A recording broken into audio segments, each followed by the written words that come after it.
guys, it's Dr. George, and this is my first Tucking Tuesday since the scholars have been gone. So I added something new to the comments. Hi, Mike, how are you? So I added a couple of things today. The first one is the title of the book is going across the bottom. It's Guts, our digestive system, and it's going to be a nonfiction book. It's by Simon Seymour Simon. So I also have a brief introduction about the book. The book is an introduction to the digestive system and explains how it works 24 hours a day, turning pizza, sandwiches, milk, and other food into energy, nutrients, and waste. So this is also an AR quiz book. So this is AR quiz number 87417, book level 6.3, which means a sixth grader at the third month. And it is worth a half of a point. I think I cut that part off, but it is a half of a point. Let me fix that for you guys. Let me fix that. That is 0.5 points. Got it. And there it is. So that's our information. Let me get these comments. So I have a hello and a hi, Schwarl. I guess that is. Good evening, Miss Bridges. Hello, Wesley Pollard. Long time no see. Hello, if that's the same Wesley Pollard, might be a different one. Hello, Virtuous and Joelle. I know that name. Now I'm going to go to my regular page because I want you guys that are listening on my personal page to be able to get your recognition as well when I say hello. So hi, Miss Hendricks and Aika. They probably were there and left out, but if they're still there, hello. So my book is by Seymour Simon. It is called Guts, all about our digestive system. So parents, you really want to learn about this one. This one is not for kids. This is for us. And Dr. George has a little stomach disorder. Could tell you more than you need to know about your stomach digestive system. So I'm going to learn lots from this book as well. Hi, Sadie Reese. Hello. Hey, my love. And Joelle said, hello, we are happy to be here. Thank you for story time. You're welcome. And says, hi, Dr. George, I'm going to miss you next year. Yes, but you'll get to see me here if you're here on Tuesdays. And even if you miss, you'll get to see me later. So this is an AR book number, permission granted by HarperCollins. Remember, you have to have permission to read books.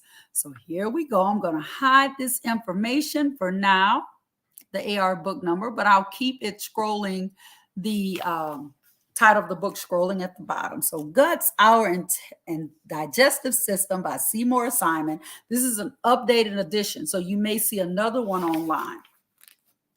Well, I held my head down and I looked at the thing, my phone, and I thought, that's my sister, but that was me. Samantha, I thought I was you for just a second. Stephanie Bridges, hello, and the whole Bridges family, hello, hello. So here we go. You probably eat 3 meals and several snacks a day. That adds up to hundreds of pounds of food in a year. The digestive system turns the truckload of sandwiches, milk, salads, and pizzas that you eat each year into the energy and the nutrients that your body needs. Digestion takes place in a long tube inside the body called the digestive tract. So I'm going to show you right here, all this long tube, that's digestive tract. Okay, so I got pictures for you. The digestive tract begins in the mouth. So it starts here in the mouth, up here in my mouth, and it goes through the esophagus. So right here, you can't see that on the outside of your body. Thank you, Wesley, for sharing that to your TV show page. And hello, Miss Keys. So it goes down the esophagus right here into the stomach. So the stomach is behind the liver and the pancreas. And then it goes into the small intestines are in blue, and the large intestine. So it goes into the large, which is the orange. Okay. Finally, the body gets rid of undigested food waste through the anus. That's the anus, okay? That's where we get rid of food. We use this word called defecate. Your parents could tell you what that means. I'm going to say defecate. Hello, Samantha. She said, hello, sister. Hi, Rob. And Rochelle said, beautiful and extremely detailed illustrations. I think we're all going to learn a lot. And thank you, Mr. Wesley. So it goes through the anus at the bottom. So food takes about 20 to 40 hours to travel through your body. 20 to 40 hours to travel through your body.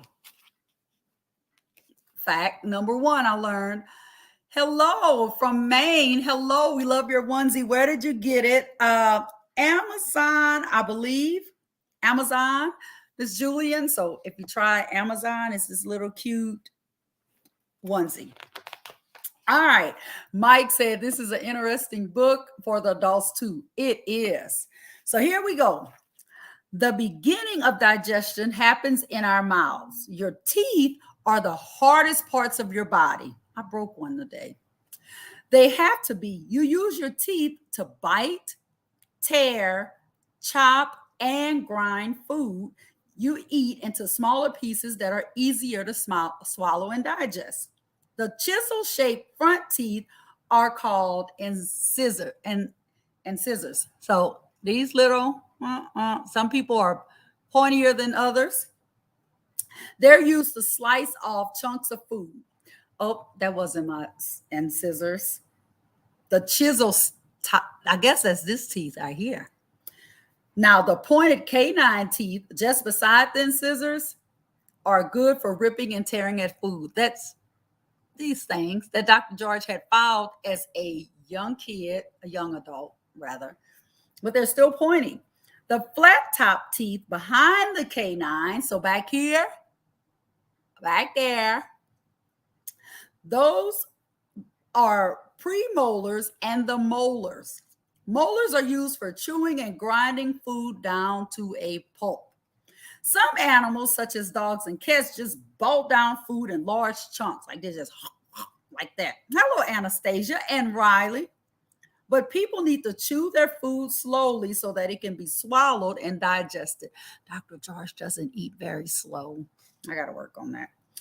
First, your taste buds and your tongue. Check the food in your mouth and make sure you want to eat it. Oh, that's not good, adults. So our taste buds tell us if we want to eat something. We got to have a little bit more control. We got to start talking to the taste buds. Hello, Miss Fehrenbacher. And Mike says, I have tooth pain and need to go to the dentist on Thursday. Sorry about that, Mike.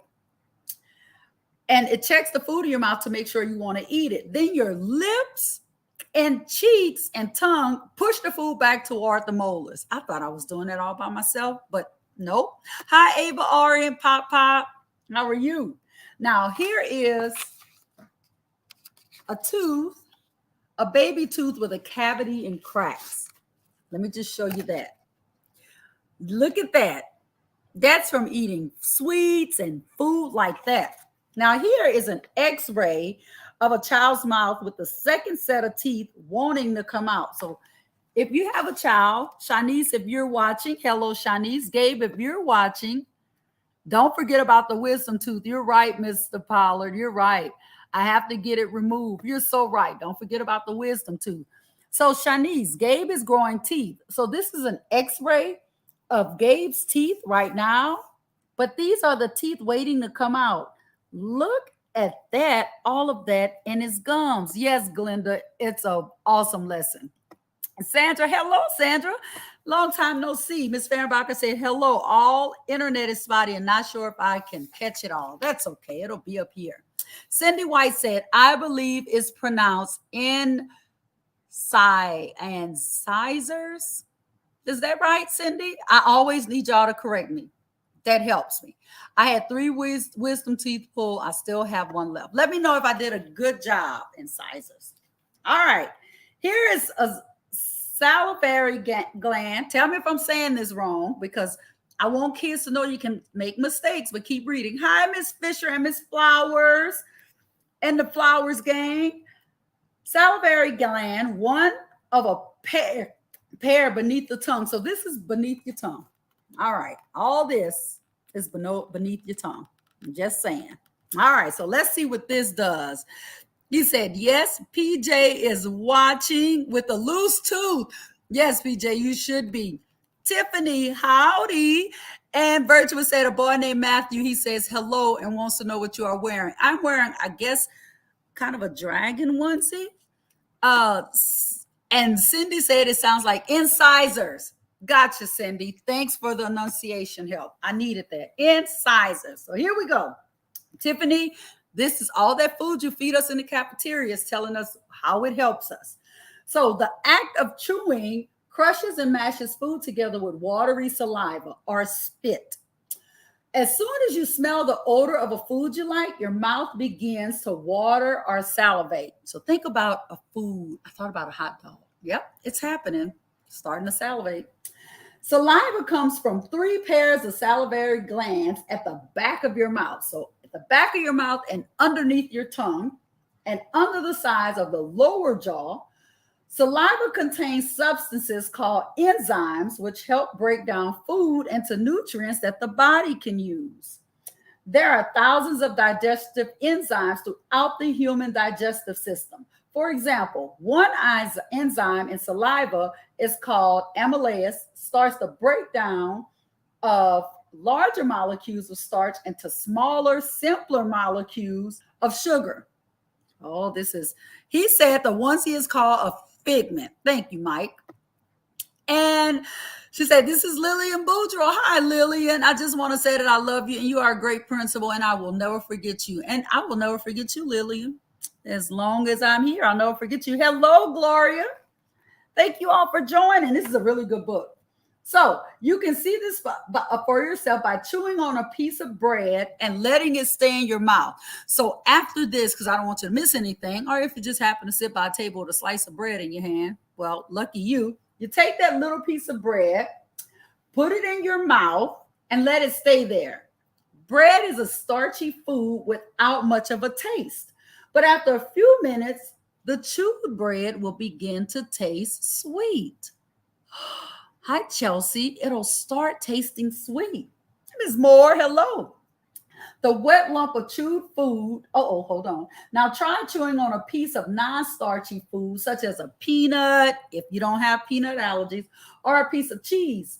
It won't taste sweet no matter how long you keep it in your mouth. So that's the difference between a starch and non-starch. So if you put it in your mouth and you chew it and it starts turning sweet, it's a starch. I'm going to get some bread. Look at my canines. Virtuous. Yes, we love this book. I love this book. Hi, Aunt Priscilla. The wet lump of chewed food in your mouth is now called a bolus. Once you chew it, it's called a bolus. Your tongue presses the bolus backward toward your throat and you swallow. As soon as you swallow, digestion goes on automatically. So Wesley says, I love cheese, but not cream cheese. I'll take both. Miss Hanks says, Miss George rocks. Thank you, Miss Hanks. I needed all this love. Everybody needs love. So here we go. I know, Aunt Priscilla, you learn something new every day. So after you swallow, food travels through the tube called the esophagus and leads down from the back of your throat to your stomach. That's where it comes, from the back of your throat to your stomach. The top of the esophagus also opens into your nose. That's probably why when you smell stuff, you can taste it. Well, I always said if you smell it, you taste it. It's because the top of your esophagus always also opens into your nose. But you certainly don't want food to go up your nose. That burns, just saying it. She says she likes this book too. Just a poncho, I'm trying it with ice cream and cake. I think that's a double sweetie. Hi, Kylie from London. It's been a long time. Gloria said, yes, it's all connected. I didn't know that. But you certainly don't want food to go up your nose. When you swallow, a flap called the soft palate blocks off the opening to your nasal canal. I didn't know that. preventing food from coming out of your nose. So I guess when you laugh, the palate doesn't work sometimes and food come out of your nose. Well, I'll be. Lower down the esophagus opens into a tube that takes air into the lungs. A trapdoor called the epiglottis. I don't know if that's right. You might have to help me out, Cindy. Closes off the opening and prevents food from getting down into your lungs. And when that happens, you aspirate. I do know that. When you swallow food, it doesn't just fall into your stomach. In fact, you can eat standing on your head, but don't try it though, because you might choke. And still get food to go to your stomach. Talking about some gravity here. Kids, don't try that at home. Adults, you either. Food is pushed along by two sets of muscles that line the esophagus. The muscles tighten and relax, pushing food along the tube, similar to you squeezing a tube of toothpaste. If you squeeze a tube of toothpaste. Epiglottis. Thank you, Gloria. Thank you for that. The movement is called peristalsis.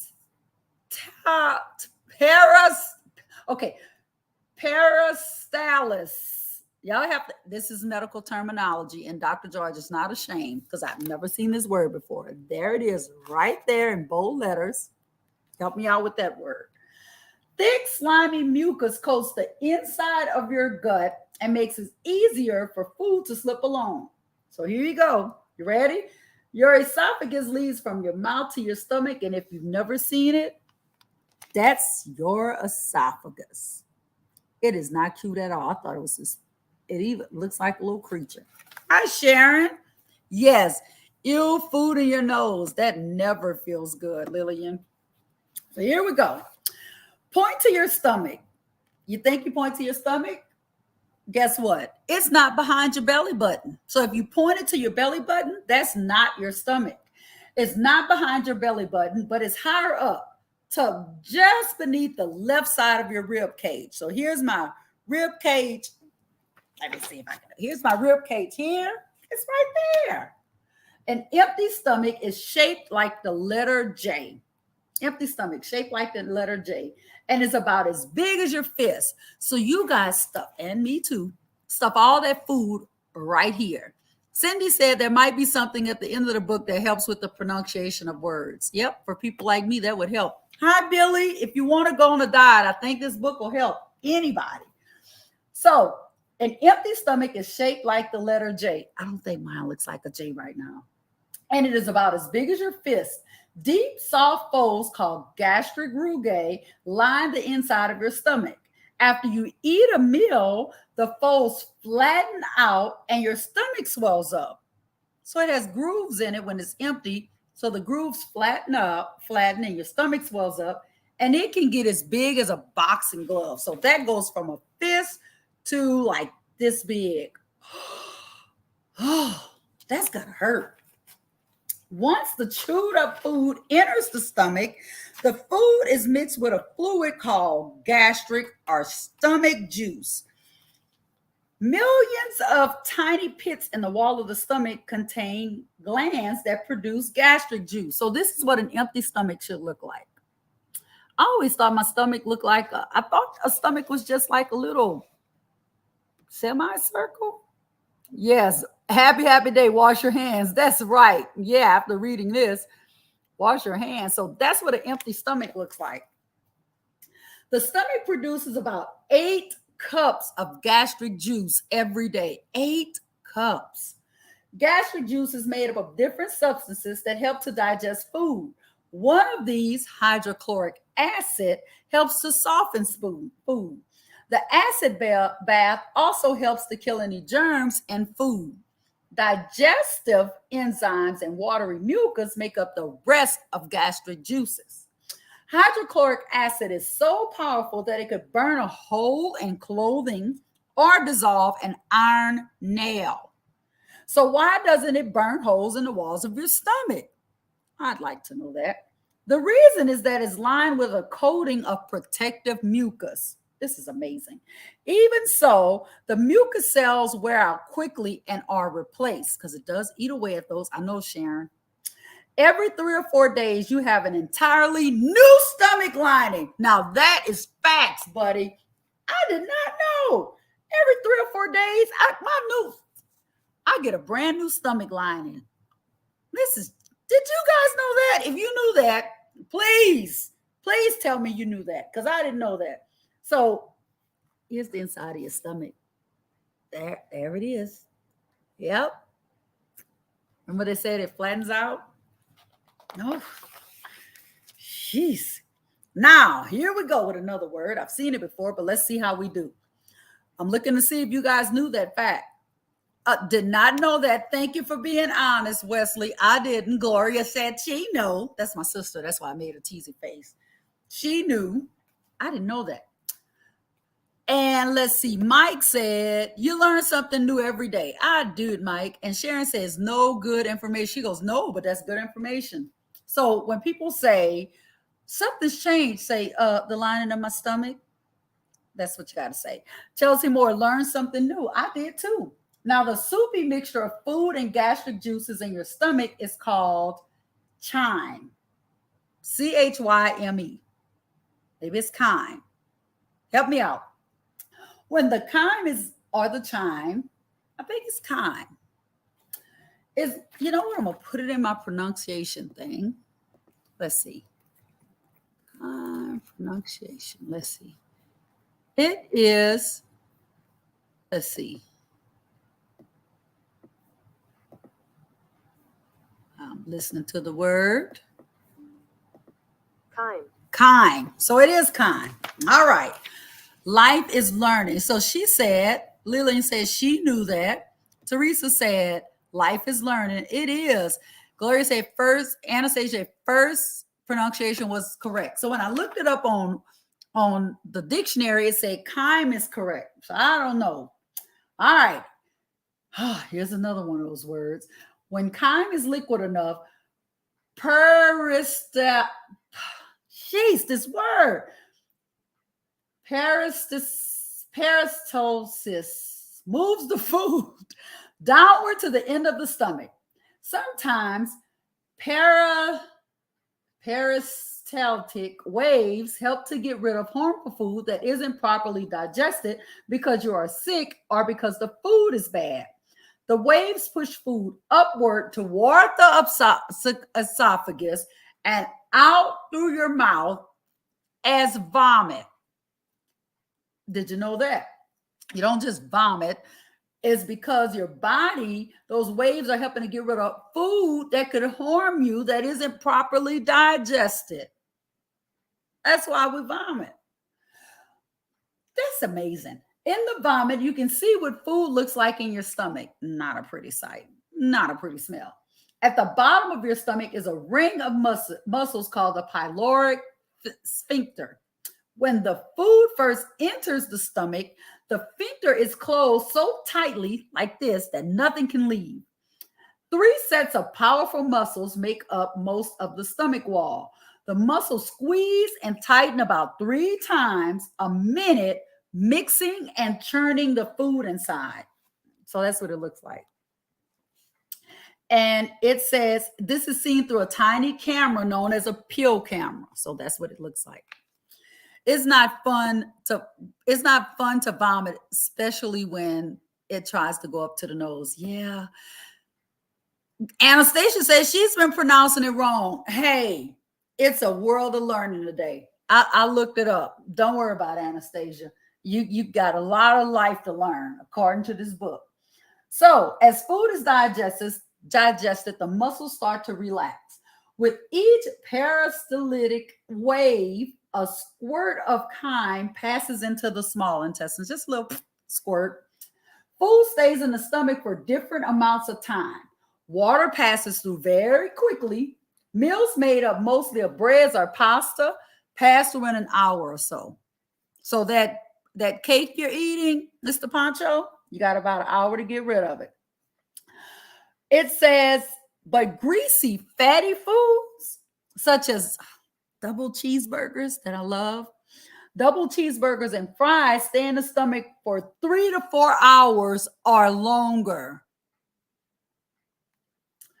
This color enhanced photo of the pyloric sphincter, opposite page, so this is what it is, was taken inside the stomach of a living person by a tiny wireless camera called an endoscope capsule or pill camera. So it looks like that, little pill camera. The camera is inside a vitamin-sized capsule that you swallow. And as it travels through your digestive tract, the camera takes thousands of pictures. So your stomach's like this here. Not really. It doesn't have time because it has to change. The camera takes thousands of pictures so that a doctor can consult. So let's see what Pancho, he said, I will try another slice in 30 minutes. You got to wait at least an hour. Pancho, I'm really trying to help you here. Here we go. The small intestines is anything but small. In fact, the small intestines is the biggest and most important part of the digestive system. It's only called small because it's narrower than the large intestines. I didn't know that. So it's skinnier than the large intestines. The small intestines is about an inch thick tube that gets to be about 20 feet long. 20 feet long. Lillian said, will you do a bedtime story every Tuesday, Lillian? Every Tuesday, my love. 20 feet long. The tube is all folded up and fits inside the midsection of your body right below the rib cage. 20 feet in your stomach right now. Food stays in the small intestine for 1 to 6 hours. Most digestion happens as food travels through the twists and turns of the small intestine. Now, the small intestine is made up of 3 sections that work in different ways. Chyme is squeezed from the stomach into the first section called the duodenum. Duodenum. I don't think that's right. I don't remember a doctor saying that. Let's see. Let me look that up. I'm sure my sister that's a nurse, Anastasia, can help me. Parents, I am so sorry I'm typing up these words, but you know what? That's how we teach kids. You don't. Duodenum. Duodenum. Woof, that does not look like that. Duodenum. The duodenum is shaped like the letter C. So then we have the stomach shaped like the J. The duodenum shaped like, hi, Delvin. Lennox needs to know about the stomach. And then the duodenum is shaped like the letter C and is about a foot long. The second section is called the jejunum, and it's about 8 foot long. The main work of digestion takes place in the first 2 sections of the small intestines. The third and longest section is called the ileum. I know what that is. This is where food nutrients leave the digestive system or are absorbed into the body. So that's where they start. This is where you start getting your good stuff. Mina, you're a gift to the children. Thank you for all you do. Thank you, Mina. You're a gift too, my love. This is where food nutrients leave the digestive system and are absorbed into the body. By the time food passes out of the small intestines into the large intestines, mostly waste matter is left. So when we're getting rid of stuff now. So in this picture, we got our stomach up here, our duodenum right there. Hi, Jacqueline, my sister-in-law. Then you have the jejunum here, the ileum here, and this leads to the large intestines right here. And it says this is an illustration of the stomach and the small intestines. I am learning so much about eating. So on this page, some of the millions of villi that poke out of the lining of the small intestine. So outside of the small intestines, you have this, which looks like a little armadillo or something. And it says the inner lining of the stomach intestine is about 2,700 square feet, 135 times greater than the area your skin covers. There's more on your small intestines than you got on your skin. I'm just saying. That seems like a huge amount of space to fit inside your body. The greater the exposed wall in the small intestines, the more absorption can take place. One of the ways this is possible is because the inside wall is covered with millions of tiny projections called villi, right there. The villi are covered with even tinier ones known as microvilli. Altogether, the folds, villi, and microvilli make the inside surface of the small intestines about 600 times greater than if it were smooth. Jeez. Villi contain a network of tiny blood vessels called capillaries. Digested proteins and sugars pass through the walls of the villi and through the thin capillary walls into the blood. Villi also contain tiny tubes called lectils. Digested fat nutrients pass into the lectils that finally connect with the blood. So now they're making connection with the blood. The villi are always bending and waving like a field of wheat in the wind. The movements help to keep the blood flowing through the capillaries into the bloodstream. So we got blood involved. We are learning a lot. I know I am. We're almost done. So when this happened, here we got a picture. Gallbladder. Right here. Gallbladder. I got mine removed. Then there's the stomach. Then there's the pancreas. Right there. That's a close-up of your stomach. When chyme squirts in from the stomach cells in the lining of the small intestines start to make intestinal juice, which contains enzymes that help in digesting food nutrients such as proteins, carbohydrates, and fats. Intestinal juice also contains mucus that coats and helps to protect the lining to the small intestine. The small intestines will be able to digest food without two other body organs, the pancreas and the liver. So the small intestines need those to be able to digest food. Jeez. The pancreas is about 6 inches long and looks like a flat fish laying behind the stomach. And it kind of does look like a flat fish. Okay, here it is. It produces pancreatic juice, a mixture of digestive enzymes along with a chemical that neutralizes stomach acid. Now, the liver is the largest internal organ of the body. I did not know the liver was the biggest organ, but here it is. The liver is the largest internal organ of the body, weighing about 3 or 4 pounds. It lies next to the stomach on the right side of your body, just below the rib cage. The liver makes bile, a substance that breaks down globs of fat into tiny droplets that are easier to digest. The bile is stored in a small organ called the gallbladder. The liver and the pancreas each have tubes that join together, sharing a common opening into the duodenum. So the gallbladder, which you see right here, gallbladder, and red tissue of the liver behind it. So that's red tissue of a liver and an actual gallbladder. Something went wrong on my end. Oh no, Sharon, I'm glad you're back. So here we go. Now this is scanning electron micrograph called a SEM image of liver tissue. The orange near the bottom, the orange down here is blood vessel. The blue bile tube connects the liver to the gallbladder. So that's the bile tube going across there, connects the liver to the gallbladder, and that's the cross section of liver. So the pancreas and the liver have other important jobs. The pancreas is really 2 organs in one. Mind blown again. First, it makes pancreatic juice that pours into the small intestines and helps digest foods. The pancreas also makes chemicals called hormones that go into the bloodstream. Hormones help regulate body functions such as energy use and growth. Insulin is a hormone that is made by the pancreas. Insulin controls how much sugar the body uses for energy for immediate use and how much is stored for future use. If the pancreas does not produce enough insulin, a person may develop diabetes. Put the cake away, Pancho.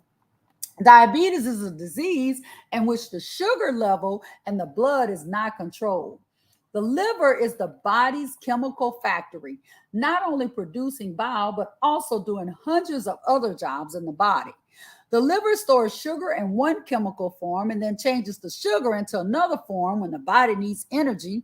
And it stores the vitamins and iron, filters the blood, and gets rid of poisons and waste. It also makes cholesterol and proteins needed for blood clotting. I didn't know cholesterol was needed for blood clotting. I didn't know that. I thought it was just bad to have, but I guess you need just a little. The liver has an amazing ability to repair itself.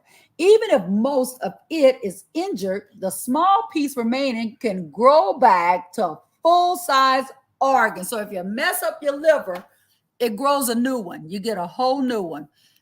She said, I'm so sorry about your pain. I told Dr. George about a mother's story about her son's autism.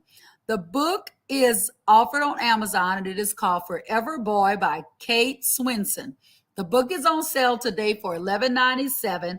I hope you can buy it today because it has been $25. So I'm going to leave that up for a little while so that you can order that book. Love it. Thank you, Cindy. We're all about helping authors.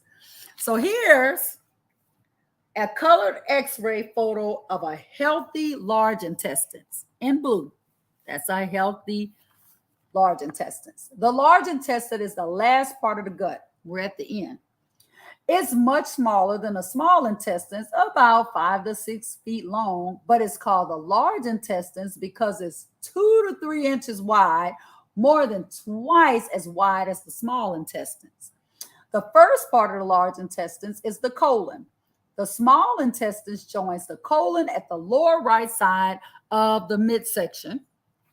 Hi, Melanie.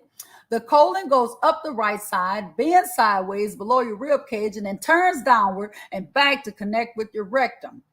The rectum is a straight 5-inch long tube, leads to the anus, an opening to the outside. A powerful ring of muscles holds the end of the rectum closed.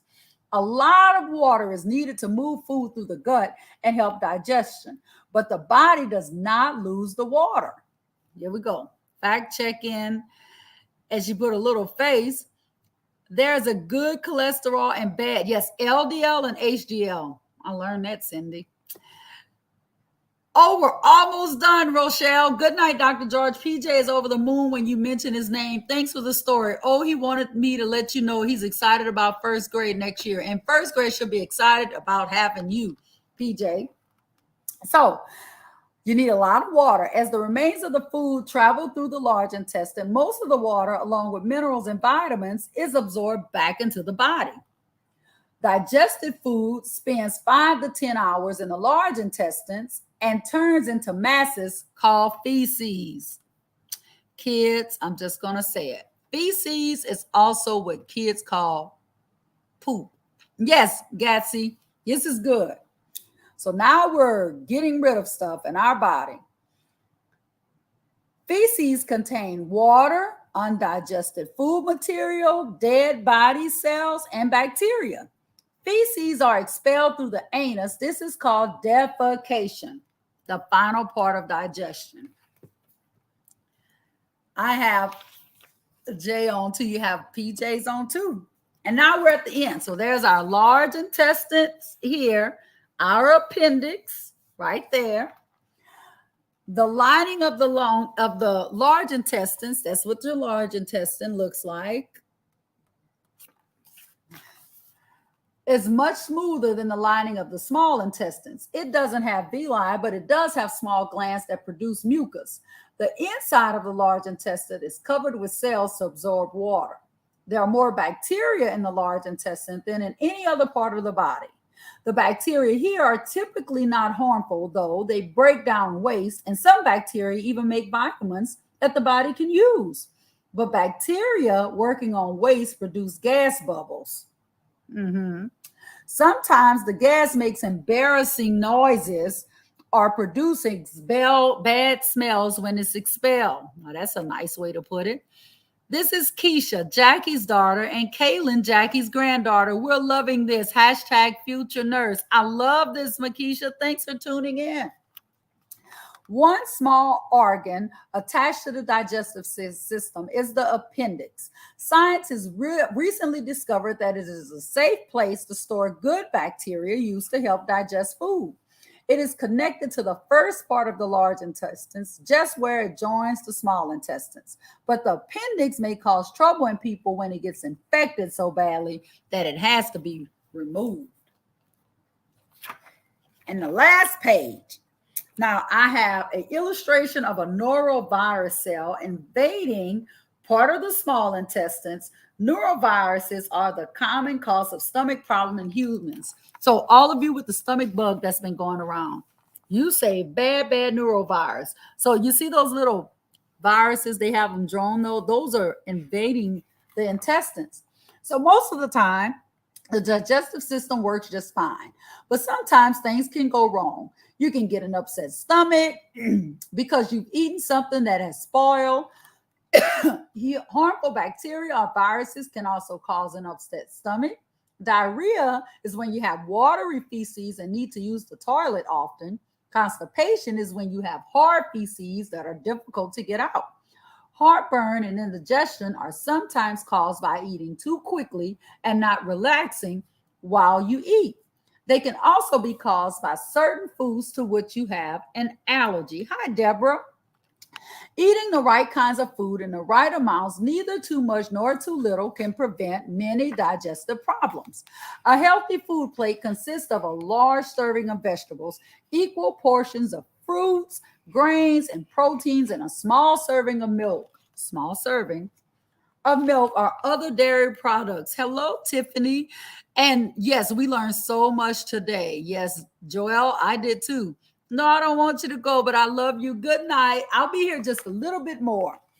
If you ever think that there is something wrong with your digestion, you should talk to a parent, teacher, school nurse, or doctor. Regular checkups are important for keeping healthy. And on that I wasn't the last page, but here's an x-ray of everything we talked about. There we go. Everything we talked about. You are what you eat. That doesn't mean that if you eat a carrot, you will have a carrot growing out of your ear. The food that you eat travels from your mouth to your esophagus, then to your stomach, into your small intestines, and finally to your large intestines and out of your body. Along the way, the food is broken down into substances that your body can use. A well-balanced diet is needed to be healthy. For young people, a balanced diet provides the vitamins, minerals, proteins, and other nutrients needed to develop strong bones, grow well, and be active and alert. Without a good diet, your body is more prone to disease, infection, tiredness, and poor performance. Truly, you are made of the fruits and vegetables, cereals and breads, dairy products, meat, and fish that are digested in their journey through your gut. And I think that is it. And they didn't have pronunciations, but they did have a glossary at the end. Thank you, those of you that stayed on. She said, I hope everyone listens to this book again. You can stop and think about what has been said until you understand.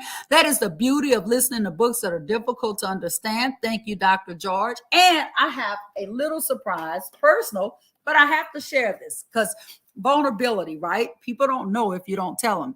So, Dr. George, I read this book and my body does not work like what's in this book, because I have an illness called gastroparesis. I have paralysis of my intestines and stomachs, but not all the time. It's just whenever it's happening. I love you too. I get paralysis. So I have to show you something. I'm going to show you guys. So Dr. George has two devices in her stomach. One is a gastric stimulator, it's like a pacemaker, and it's in your stomach, it's in my stomach, and it stops me from getting nauseated, right? Because Dr. George would throw up a lot because my food doesn't go down and I don't absorb my food, right? So I also have this little tube, and lots of people have them. You just don't see them. And those that don't know me, this is probably your first time, but I have a GJ tube. This is coming out of my jejunum. Remember we mentioned that word? And it has a G tube and a J tube. So this tube is called a gastric, and this is jejunum. So this one, when Dr. George can't eat by mouth, I put my food, which is a liquid substance, into this, and the little machine pumps it into my stomach so I can get nutrients. This little tube here keeps me, if I have too much on my stomach, remember they said your stomach can turn to a boxing glove. I can actually let that pressure off of my stomach by opening it up, and it can vent, right? But it doesn't smell good because remember, you are what you eat. So I'm going to get really close to the camera and I'm going to show you. If you can see, it's yellow. You see it's yellow. That's stomach bile. Remember you talked about that. And one of my scholars is going, oh, because you would never know that. But it's stomach bile in there because I haven't eaten. If I eat, you can see it in there. So not only did I read a book that does not apply to my body because my body does not work, but it's working today. So I've been eating a lot. Now I'll show you when I can't eat. I'll show you some things that Dr. George eats. And this just happened to be here. I can eat applesauce when my body is being a little crazy. I can eat Jello, so I always keep this in my lunch kit here and here, and I have some medicine for nausea. So even though you read that book, be glad that when you do eat, it goes down, because sometimes Dr. George, remember they talked about burping and all the other embarrassing sounds. My body won't do any of it when I have a gastroparesis flare. So look what you learned just by staying on. You learned that even though Dr. George talked about the gut and all of those things, my body does not work like that. But it's good to know that I can do some things to help my body work. So I have to give you a takeaway on this book. I'm going to use the words guts. It took a lot of guts for me to share my story, but it wouldn't be true if you couldn't apply it to real life, right? So that's why I felt comfortable sharing it with you guys. So Dr. Joyce has a gastric stimulator that makes her stomach work so she doesn't vomit or regurgitate. And she has the stomach. So when I eat, instead of me vomiting, I have the tube. I can open it and let out the unwanted food. Right? I can let it out myself so I stop myself from throwing up. So that's a cool part for me. I don't have to wait to get sick. My body automatically knows and it goes. Yes, there is no cure for it, Pancho, and I handle it so very well. I love you too. I handle it so well. The doctors are always amazed that I'm doing so well, and I have to get the tube changed every 3 months because remember that acid, it does start causing the tube to start deteriorating. So I'll get holes in it. God bless you. I'm thankful you can help families and help deal with these problems. Yes, we can't help the world if we keep all the secrets and the problems to ourselves. Then that makes everybody have the same problem over and over when one person can stop it. That's my legacy, and that's my goal in life, so people don't have to repeat the same problem. Yes, it was a great lesson. You're welcome, sister-in-law. Yes, you need this book. So this is how you can get this book. This book was given to me by HarperCollins.com, but you can go to HarperCollinsChildren's.com and get this book. Thank you. God bless you too, love. You can also go on Amazon, purchase this book. And remember, if your little ones are doing AR points, that's the AR quiz number, 87417, book level 6th grader, 3rd month, and it's a half of a point.